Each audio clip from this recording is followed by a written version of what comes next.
سب سے اچھا ذکر کون سا ہوتا ہے؟ سب سے اچھا ذکر اللہ کا ذکر ہے۔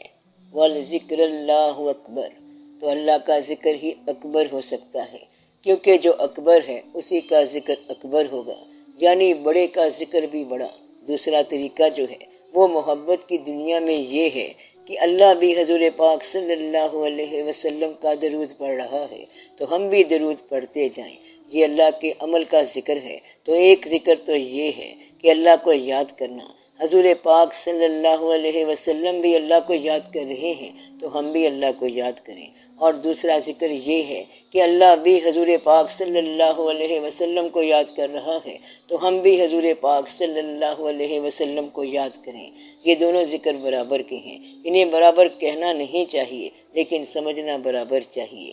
اللہ تعالیٰ کے ہاں جو ذکر ہے مرغوب اور پسندیدہ عمل ہے وہ یہ حکم ہے کہ یعنی اللہ اور اس کے فرشتے نبی صلی اللہ علیہ وآلہ وسلم پر درود بھیجتے ہیں، تو اے ایمان والو تم بھی درود اور سلام بھیجو۔ اور حضور پاک صلی اللہ علیہ وآلہ وسلم کا جو عمل ہے وہ یہ ہے کہ اللہ تعالیٰ کی تسبیح بیان کرنا اور اللہ کا ذکر کرنا، اس لیے یہ دونوں راستے یکساں ہیں، تو یہ ذکر جاری رہنا چاہیے۔ درود شریف کا ذکر ہو یا اللہ کا ذکر ہو، بات ایک ہی ہے۔ کیا ذکر کے لیے باوضو ہونا ضروری ہے؟ اللہ کا کون سا ذکر کریں؟ ذکر کے لیے باوضو ہونا ضروری نہیں ہے۔ اللہ کا ذکر اسم ذات کا ذکر یعنی اللہ ہے۔ بزرگوں نے ساتھ ہو لگا کے اللہ ہو کا ذکر بھی کیا ہے۔ اس کا طریقہ یہ ہے کہ جب سانس لو تو اللہ کہو اور جب سانس باہر نکلے تو ہو کہو۔ جب آپ تجربہ کریں گے تو بات سمجھ آ جائے گی۔ ہو جو ہے یہ ہو کا بھی مخفف ہے، اس کا مطلب ہے وہ اللہ۔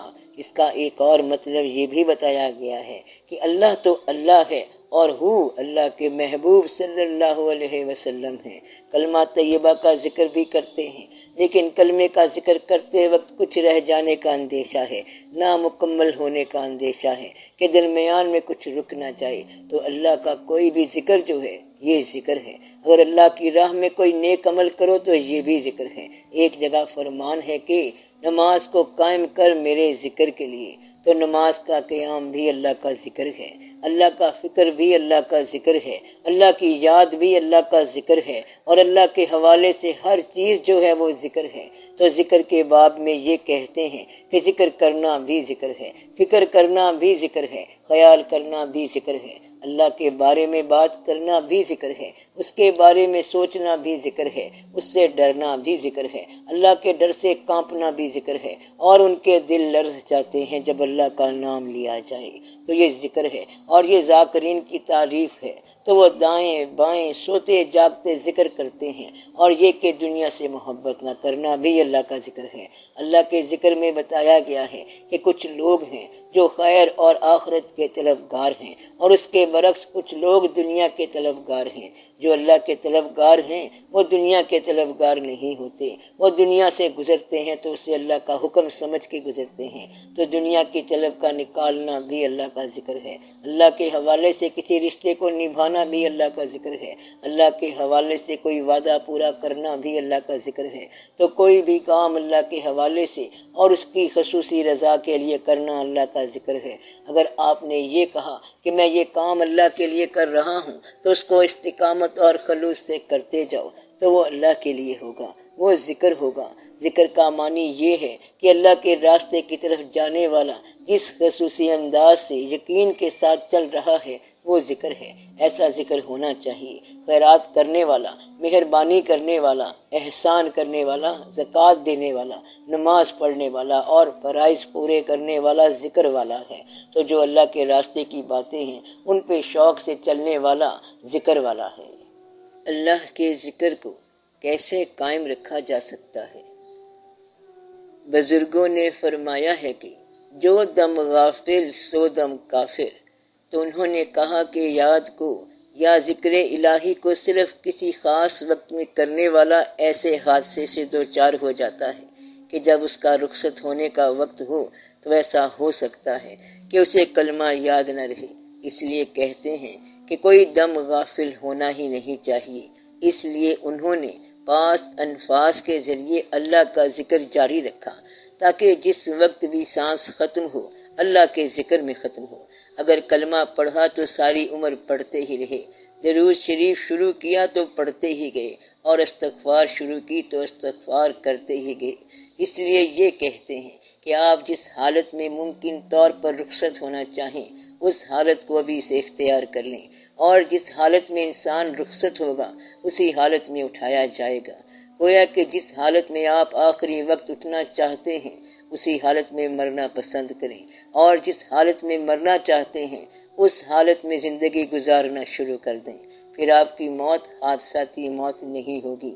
ایک بزرگ سے کسی نے پوچھا کہ یہ جو ہم استغفار پڑھتے ہیں تو پھر بھی گناہ ہو جاتا ہے، ایسے میں ہم کیا کریں؟ انہوں نے فرمایا کہ بات یہ ہے کہ اکثر استغفار اس لیے پڑھتے رہا کرو تاکہ تم حالت استغفار میں مرو اور کہیں حالت گناہ میں نہ مرنا۔ کہتے یہ ہیں کہ اکثر موتیں حادثاتی ہوتی ہیں، مگر جو غیر حادثاتی ہوتی ہیں وہ بھی دراصل حادثاتی ہوتی ہیں۔ یہ نہ سمجھنا کہ حادثے کا نام موت ہے یا اچانک گاڑی کے ٹکرانے کا نام موت ہے، مگر جو بیماری کی وجہ سے مر گئے لوگ اسے بھی اتفاقاً کہتے ہیں۔ پھول تو 2 دن بہارے جان فضا دکھلا گئے، حسرت ان غنچوں پہ ہے جو بن کھلے مرجھا گئے۔ تو جو بھی آدمی مرتا ہے لوگ کہتے ہیں کہ اسے اچانک موت آ گئی، کل شام تک تو اچھا بھلا تھا، رخصت سے 2 گھنٹے پہلے بھی ٹھیک تھا۔ تو ہر موت جو ہے وہ چاہنے والوں کے لیے حادثاتی ہوتی ہے، اور دشمن یہ کہتا ہے کہ وہ بڑی دیر کے بعد مرا ہے، اسے تو کب کا مر جانا چاہیے تھا۔ اس لیے اکثر موتیں جو ہیں وہ حادثاتی لگتی ہیں۔ کبھی بھی کوئی یہ نہیں کہتا کہ اب اسے مر جانا چاہیے تھا، تو نہ یہ مرنے والا کہے گا اور نہ اس کے چاہنے والے کہیں گے۔ اس لیے آپ جس حالت میں رخصت ہونا چاہیں تو وہ حالت ابھی سے اختیار کر لیں۔ ایسے لوگ اپنا کام کرتے رہتے ہیں لیکن زبان سے ذکر بھی جاری رہتا ہے، تو آپ اپنے باقی کام بھی کرتے رہیں، اور جب رخصت کا وقت آنے لگے تو اس حالت میں ہونا۔ یہ تو کوئی نہیں جانتا کہ موت قریب آ رہی ہے یا کب آئے گی، یا زندگی مرنے کے قریب پہنچ چکی ہے، یہ کچھ بھی نہیں کہہ سکتے۔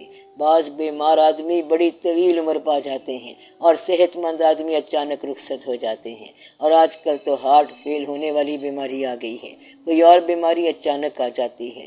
تو یہ اللہ تعالیٰ کے کام ہے کہ جس کو جس وقت بلا لے۔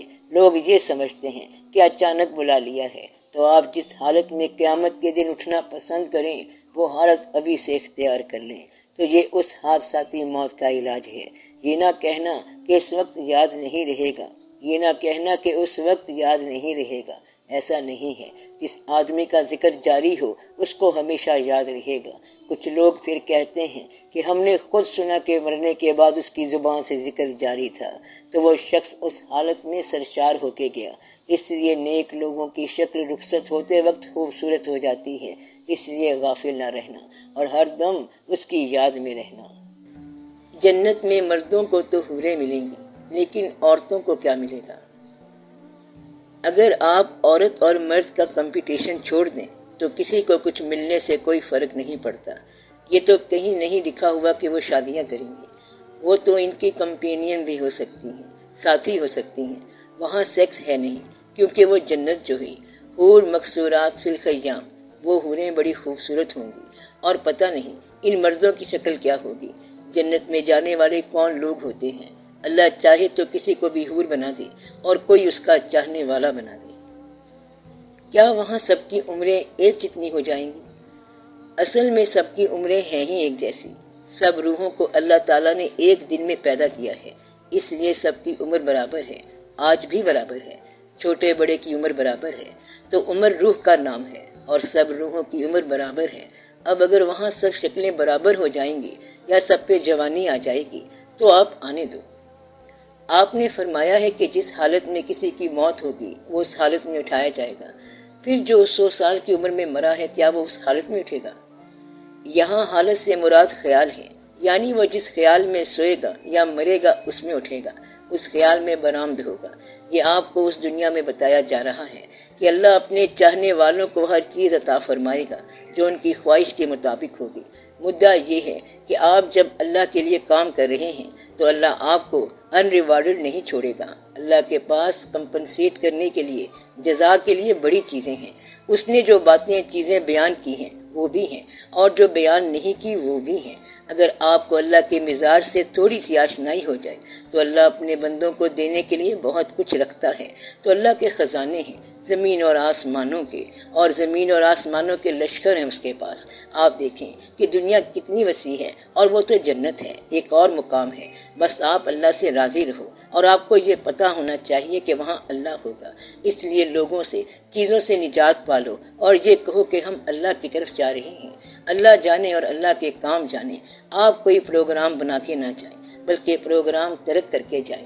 اللہ تعالیٰ سب کو اپنا طالب بنائے، سب پر مہربانی فرمائے، کرم فرمائے، آمین یا رب العالمین۔ صلی اللہ تعالی علی خیر خلقہ و نور عرشہ سیدنا و مولانا حبیبنا و شفیعنا محمد و آلہ و اصحابہ اجمعین برحمتک یا ارحم الراحمین۔